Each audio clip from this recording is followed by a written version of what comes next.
Hey, welcome back. So today we're going to talk about Season 2, Episode 4 of Night Gallery, which it's an interesting episode. It's got 4 segments. And if you've been watching these, I have mentioned that when they put too many segments in and the segments are too short, it ends up greatly reducing the quality of the segment. So we've got one segment at like 25 minutes, and then we've got one at 3 minutes, and then we've got 2 more at something like 10 minutes each. And so the first one is called A Fear of Spiders. That's the 25-minute one, and this is possibly my favorite segment of the whole series so far. Then the other 3 are all like worthless to me, which is kind of a bummer because it's just like not great. So A Fear of Spiders, which is not that subtle of a title, is about this guy who lives in an apartment building, and apparently he has a neighbor that lives above him that's a woman that like really likes him and has a crush on him, and he's not interested. And I guess at one point he invited her to dinner out of sympathy or something like that. And then she's like basically falling for him, and he's not really interested. Aside from that, he has a terrible fear of spiders. And at the beginning of the episode, or the segment, he tells that woman to leave him alone. He's like a little mean about it, but she like won't stop bugging him. So she goes away. Then he finds this spider, a big spider in his apartment, and he kind of freaks out. He gets the landlord in there, and the landlord basically like mocks him and says like he's not gonna do anything about removing the spider. And then that's a piece of it. I mean, I feel like spoilers don't really matter that much for these episodes, but FYI, I would give this segment a 7 out of 10. I'm gonna kind of tell you what happens in it here. So the spider somehow grows to be a monstrous size, and it's like in the guy's bedroom, and he's freaking out. He goes upstairs, tries to stay with that woman, and she's not very sympathetic towards him. Now there's more to it. I won't say the entire plot, but I feel like it's worth mentioning that this spider like grows to be enormous. They don't show the spider for very long, but you get a glimpse of it, and it's actually kind of startling. Like, it's probably like the scariest segment in the whole series so far.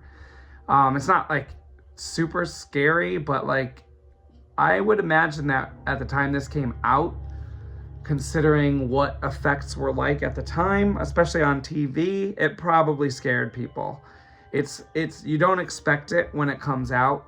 All of a sudden there's like a giant spider on the screen for like a second or two, and it makes like a creep, like a noise that's startling. So in my opinion, it's probably the most effective segment on the whole series so far. Probably one of the few things that has happened that would actually scare at least some of the audience. And so for that, it's great. Also, the guy who plays the like main guy, that's Patrick O'Neill. He's really good. He gives a really good performance. He was in Chamber of Horrors from 1966 as the lead, and he was also the lead in Night of the Full Dark Moon from 1972. I did a video for that one if you want to search it up. So Patrick O'Neill is good. The other 2 characters, they didn't really do anything else noteworthy.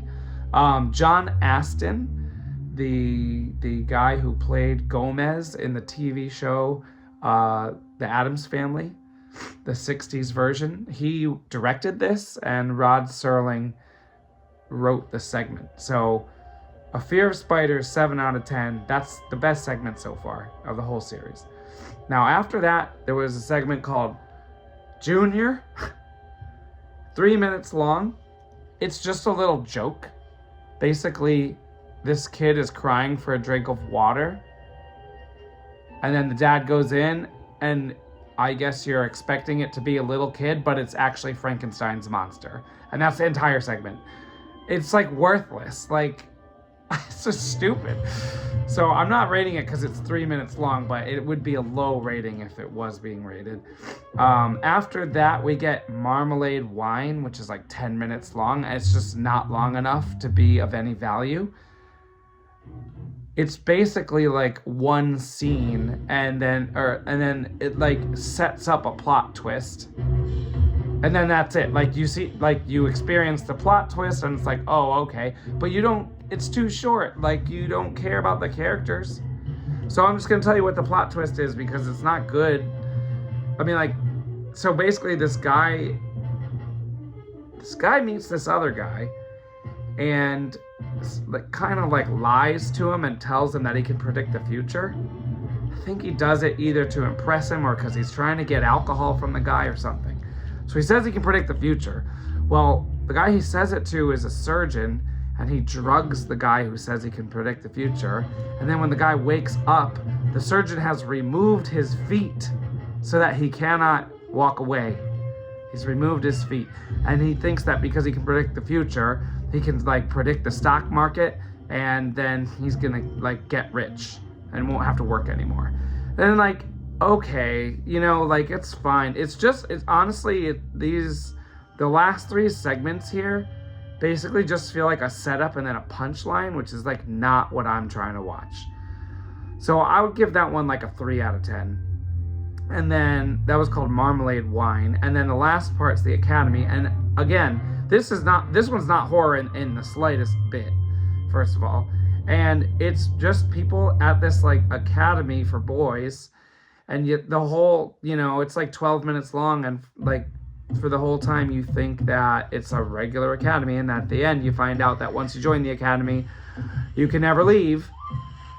And then the dad like finds that out and then signs his son up anyway. So that's the like surprise. Like, oh, okay, surprise 1. You can't leave once you join this school. Surprise 2, knowing that the dad wants his kid there anyway. Okay, like, I don't care, you know?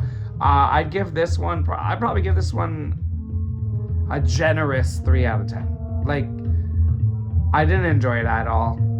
I didn't find it to be clever, which it was trying to be. It's whatever. So on this episode, season 2, episode 4, you have the best segment of the whole show, and then you have 3 like worthless garbage segments. So I don't know how that would average out. I guess I would average this at like maybe 5 out of 10, because the first segment, the good one, it does take up half the runtime, and the rest of it's crap. So we'll say 5 out of 10 for the episode overall. But if you watch the episode, you might as well just watch A Fear of Spiders and then just turn it off. Like, the rest is not good. And by the way, this is the first episode of this season that has had any segment that was not horror. So that kind of weakens it as well. But anyway, that's enough about this episode. We'll see what the next one has in store for us. All right, thanks for watching. See you later.